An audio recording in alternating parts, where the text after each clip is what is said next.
The sky sank into a heavy, dull gray as darkness swallowed the barren hills. The wind wailed along the trail, weaving through rows of leafless trees, carrying a chill that pierced the skin like needles.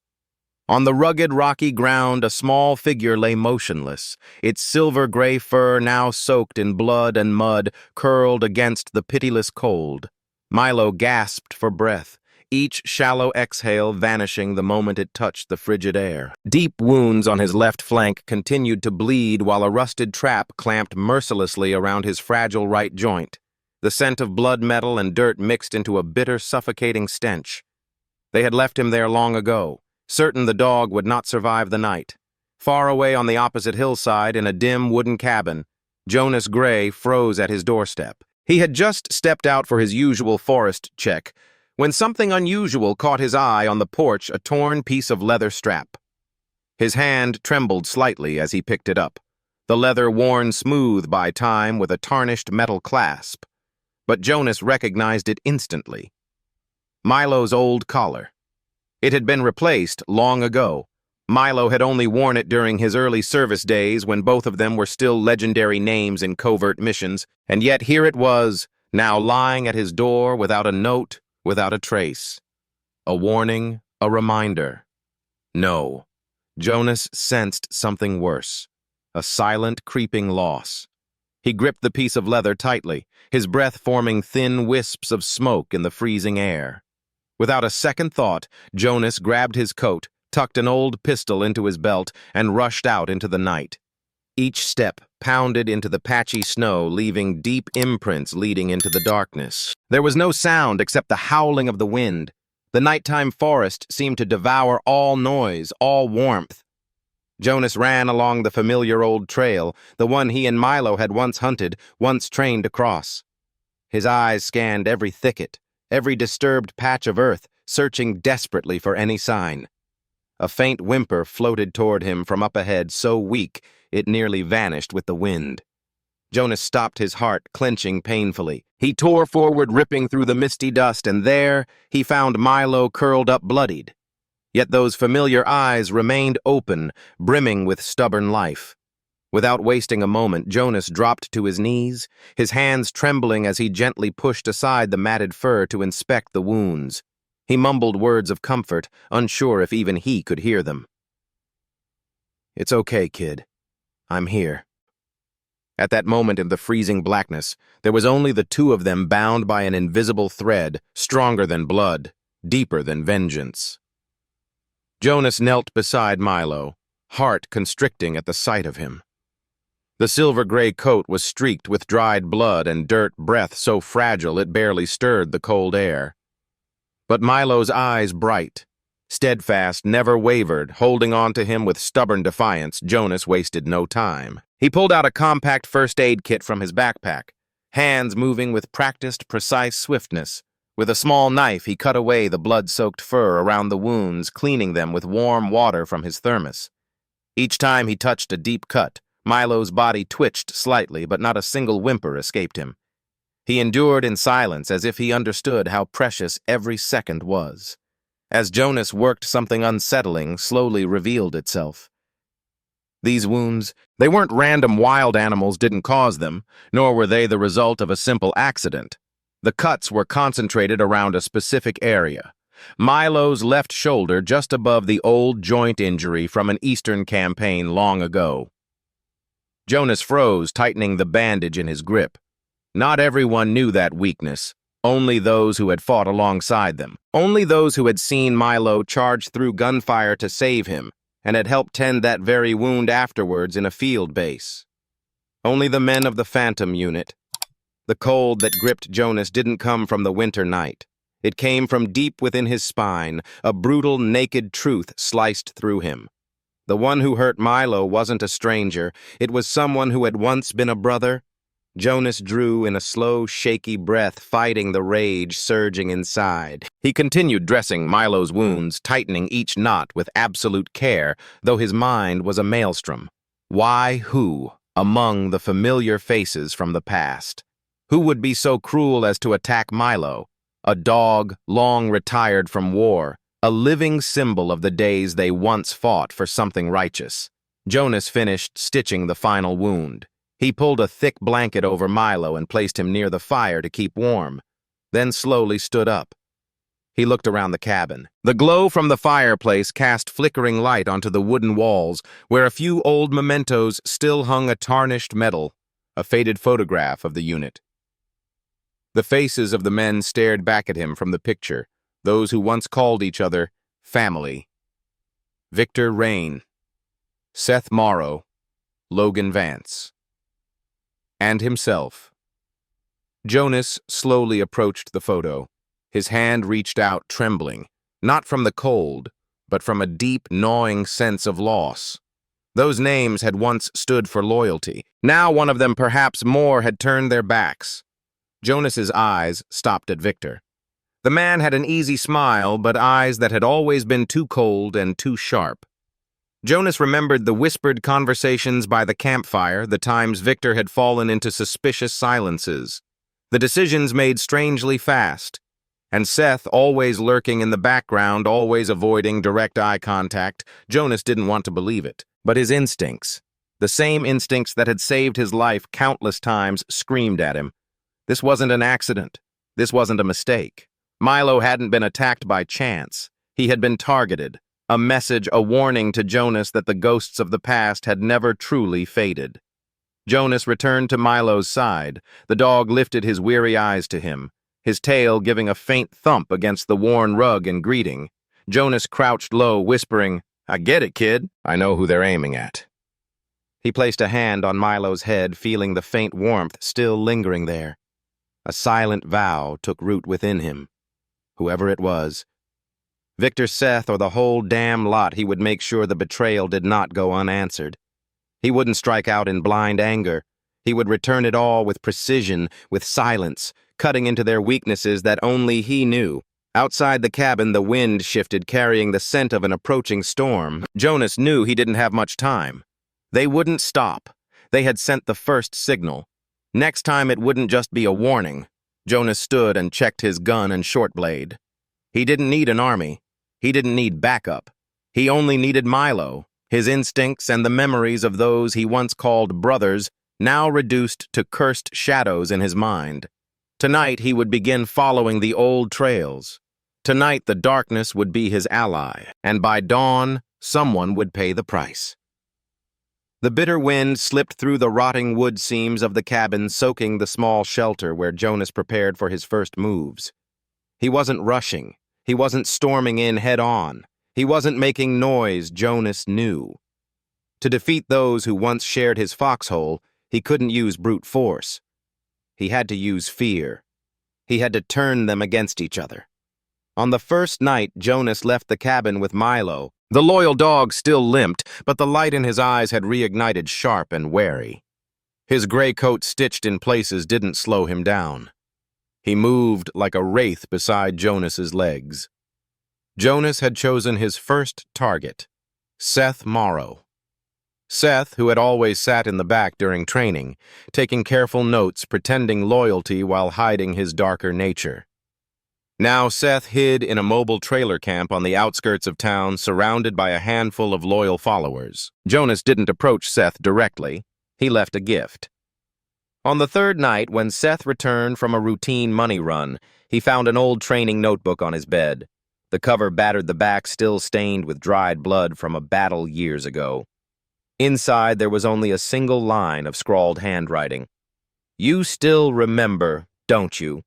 No address, no signature." But it was enough to make Seth go pale, enough to make him drink half a bottle of whiskey and still fail to sleep that night. Next target, Travis Hale. With Travis, Jonas chose a different method. He left no notes, no documents. Instead, with Travis, Jonas chose a different method. He left no notes, no papers. Instead, during a late-night cargo run, Travis discovered a Phantom unit insignia, their old unit pinned inside his truck cabin, right where he would least expect it. Jonas had gotten in silently, swiftly, like a shadow. No one heard him. No one saw him, only that small gift awaited Travis when he thought he was safest. From that night onward, Travis began to suspect. He started scrutinizing his men, checking every vehicle, every dark corner, but the more he checked, the greater the unease grew within him. Meanwhile, Milo slowly but surely was healing day by day. He accompanied Jonas as they quietly infiltrated old contact points once used by Victor's crew, abandoned gas stations, deserted auto garages, and run-down bars on the town's outskirts. Not to attack, but to plant information. Jonas began setting informational traps, fake conversations, anonymous, scraps of messages left at rendezvous points, all suggesting subtly that someone inside Victor's group was selling them out. No direct accusations, just enough to spark doubt. And doubt Jonas knew could kill faster than any bullet. A week later, the effects began to ripple outward. In a crumbling bar on the town's edge, Travis and Seth nearly came to blows. Threats were hurled back and forth, their suspicious glares heating the already suffocating air. Victor had yet to show his hand. He remained still watching. But even Victor couldn't completely hide the tension in his eyes once the rumors began spreading that a rat was whispering to the police, or worse, to Jonas Gray himself. Jonas observed everything from the shadows. He and Milo stalked them like phantoms. No interventions, no direct strikes, only carefully sowing seeds, shards of old memories, small invisible daggers. One night, Jonas dropped an old unit badge and an empty shell casing into Travis's restroom. No note, no threat, and Travis understood. No writing was needed, no threats required. Someone from his past was back, and they were very, very close. Milo now, stronger, accompanied Jonas on every mission. The dog moved with incredible composure, eyes gleaming like steel in the darkness, ears alert, nose twitching at the faintest hint of movement. With Milo at his side, Jonas felt as if he had a second pair of eyes and a second instinct. They infiltrated Victor's relay points, planting additional false evidence, strange financial reports, mysterious phone calls from untraceable numbers. Each planted clue sliced into the gang's fragile unity like a razor blade. Finally, Victor was forced to act. He ordered an emergency meeting in an old garage outside of town. From a distance, Jonas watched the vehicles gathering shadows slipping inside one by one. A cold smile flickered across his lips. They had taken the bait. Without firing a single bullet, Jonas had forced them to cluster together, forced them to doubt one another. The wind swept across the night, stirring dirt and dead leaves. Milo sat pressed against Jonas's leg, his body taut, his eyes tracking every blurred movement inside the garage. "No rush," Jonas whispered gently, stroking the dog's head. He knew the final strike was coming. Not with weapons, but with truth. The one thing traitors feared more than anything. The night wind carried the metallic scent of incoming rain. Jonas stood hidden in the shadows of an abandoned warehouse, eyes fixed on the clearing where Victor's group had just left. Milo stayed silent beside him, ears perked ready for any sign of danger. Jonas was about to turn away when a faint sound stirred behind him.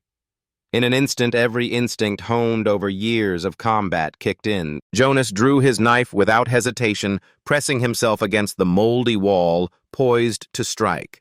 Milo gave a low growl, stepping forward to shield his master. "Stop, Gray," a whisper echoed. Not rushed, not threatening, but calculated. Jonas narrowed his eyes, trying to pierce through the gloom.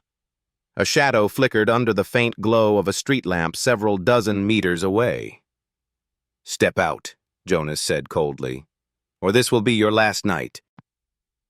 The figure emerged, hands raised to show he was unarmed, a familiar, weary but resilient face. Logan Vance. The name tore open an old wound in Jonas's memory. Logan, the man who had once fought shoulder to shoulder with him during the grueling days at Phantom Camp. The man who had shared cold dinners and restless sleep amid the roar of artillery, and also the one, according to what Jonas had heard, who had sided with Victor after the collapse of the Phantom unit. All those memories surged through Jonas like a crashing wave, but his hand remained firm on the knife hilt. "Close enough," Jonas warned. "Talk. Why shouldn't I send you to hell right here, right now?" Logan stopped a safe distance away, his eyes carefully watching Jonas. He swallowed hard, then rasped out, "I'm not with Victor." Jonas let out a dry, humorless laugh, not relaxing his grip in the slightest. "Good! Then explain why you've been standing by his side for years while the rest of us were hunted like dogs." Logan shook his head slightly. "I was waiting for the right moment." Jonas clenched his jaw, his gaze darkening, waiting. How many had died and how many scars had been carved into their bodies during that waiting? Reading the fury in Jonas's eyes, Logan hurried on. "Gray, listen to me. I know you have every reason to doubt. But Victor, he didn't just betray you. He sold out the entire team to the enemy long before the base fell." The air grew thick and heavy. "Proof?" Jonas asked bluntly. Logan sighed, pulled a small USB from inside his jacket and tossed it towards Jonas. Milo reacted instantly, leaping up to catch the object and bringing it back to his master. Jonas glanced at it quickly, then tucked it into his pocket. Logan continued, his voice dropping lower. "Communication logs, financial transactions. He sold tactical intel troop locations. Everything in exchange for money and his safety." The night of the explosion, Victor already knew it was coming. He pulled his inner circle out before the blast. Jonas said nothing. Milo, sensing the tension, whimpered softly.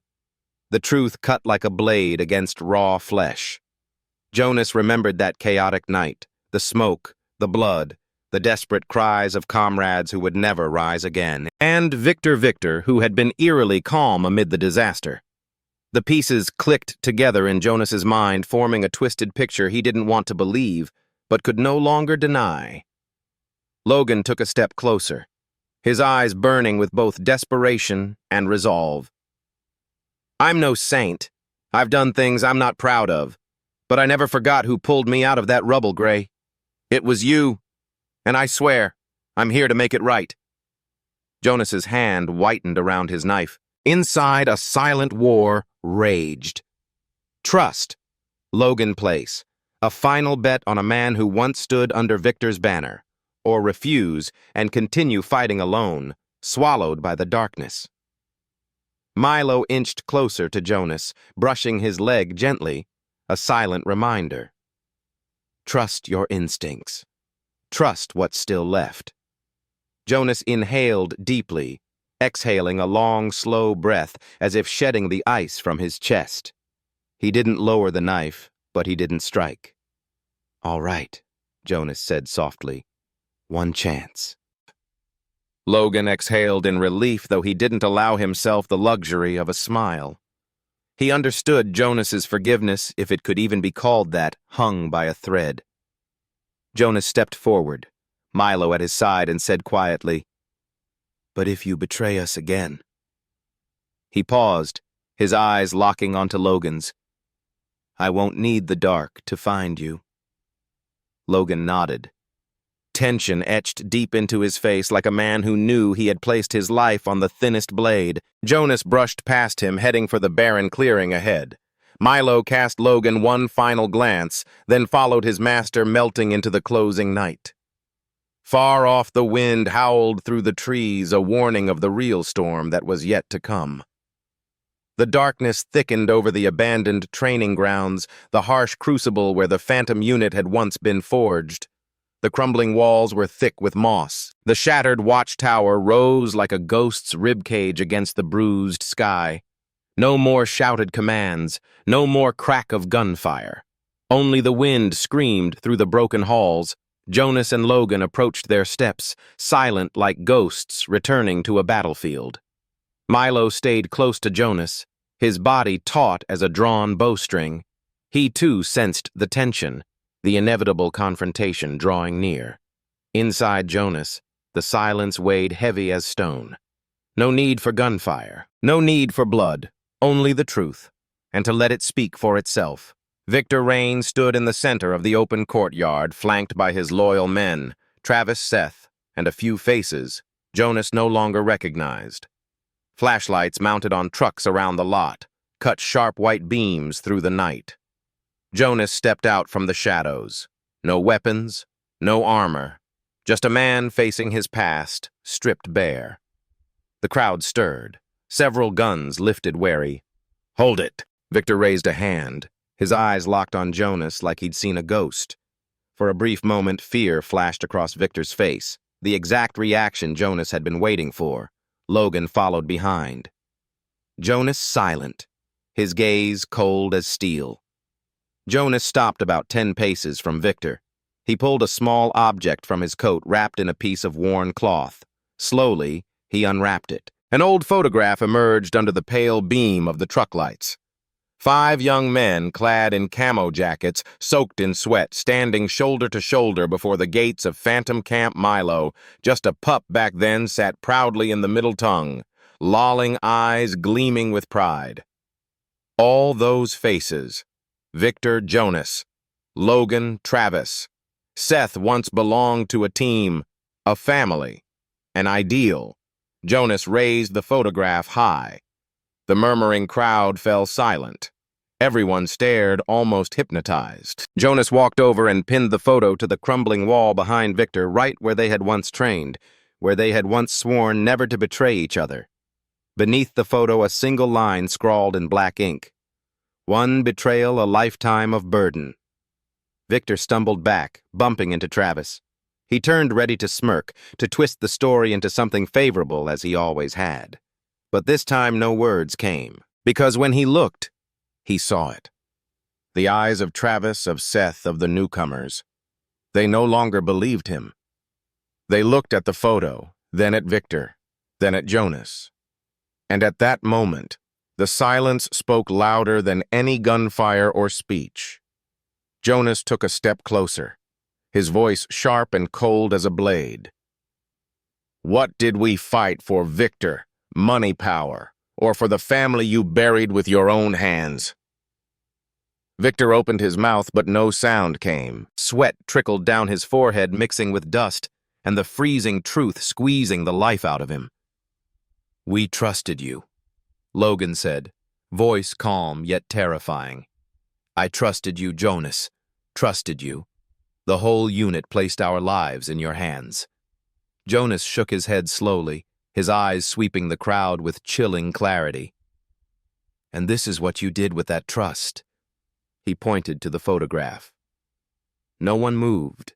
No one defended Victor. Milo stood tall beside Jonas, his gaze fixed on Victor, a silent judgment. Victor crumbled like a rotted tree. He didn't exactly fall, he just shrank. His shoulders, sagging his face, hollowing aging, a decade in mere seconds. A man who had once ruled with an iron grip was now reduced to a hollow shell, crushed under the weight of his betrayal. Travis dropped his gun with a clatter. Seth cursed under his breath and turned his back. The others quietly drifted away, as if afraid that even standing near Victor might infect them with his rotting decay. Victor's power didn't explode in gunfire, it rotted away in silence. Jonas didn't need to step closer. He had already won, not through violence, but through memory, through truth. Jonas caught Logan's eye. Logan nodded slightly. No words needed. Milo slowly approached the photo, lifting his head to gaze up at it, as if honoring the days before betrayal, the days when loyalty was still a sacred vow. The wind stirred the dust across the old training ground, carrying with it the ghosts of the past. Jonas turned away, not looking back. Milo followed close at his heels. Logan a step behind. Behind them, Victor remained standing alone, abandoned, trapped in a world he had shattered. And this time there was no one left at his side. The storm had passed. The abandoned camp sank back into silence, becoming nothing more than a scar on the earth, like the old scars in Jonas's heart. No gunshots rang out that night. No more blood was spilled. Only truth. Silence and the heavy weight of old promises are kept or broken. Jonas returned to the cabin, just as the first blush of dawn touched the sky. The crisp air, scented with pine and damp earth, seemed to wash away the remnants of darker days. Milo lay quietly by the fireplace, the soft orange glow cradling his healed body. The stitches on his shoulder had faded, leaving only a faint line beneath the new fur. His ears perked up ever alert, a loyal sentinel who never truly slept. Jonas placed his hand gently on Milo's head, stroking him softly. Milo half closed his eyes, not sleeping exactly, but basking in the new hard-earned peace that filled the cabin. Jonas shrugged off his jacket and hung it on the wooden hook by the door. Next to it, an empty hook, the one he had always kept for Milo. He reached into an old drawer and pulled out a weathered leather leash, worn and faded with age. The first leash Milo had ever worn back when he was an eager pup leaping over obstacles for a few simple words of praise. Jonas carefully hung the leash on the hook. Not to use, not to restrain, but as a symbol, as a witness. He stepped back, watching the old leash sway gently in the morning breeze. A quiet emotion rose within him, not sadness, not regret, just a silent acknowledgement. We survived. We kept our soul. The wind whispered across the cabin's roof, the door creaking softly. But this time it carried no threats, no. Only the voice of a world still turning, a world where Jonas and Milo had reclaimed their place. Jonas sat down beside the fire, Milo curling up at his feet. No words are needed, no promises spoken, only their shared presence. In the flickering firelight, old shadows receded into the past, making room for a new day. Thank you for staying with us through this journey. Every view and every moment of listening is a priceless source of strength that drives us to keep sharing stories that touch the heart. See you again on the next journey.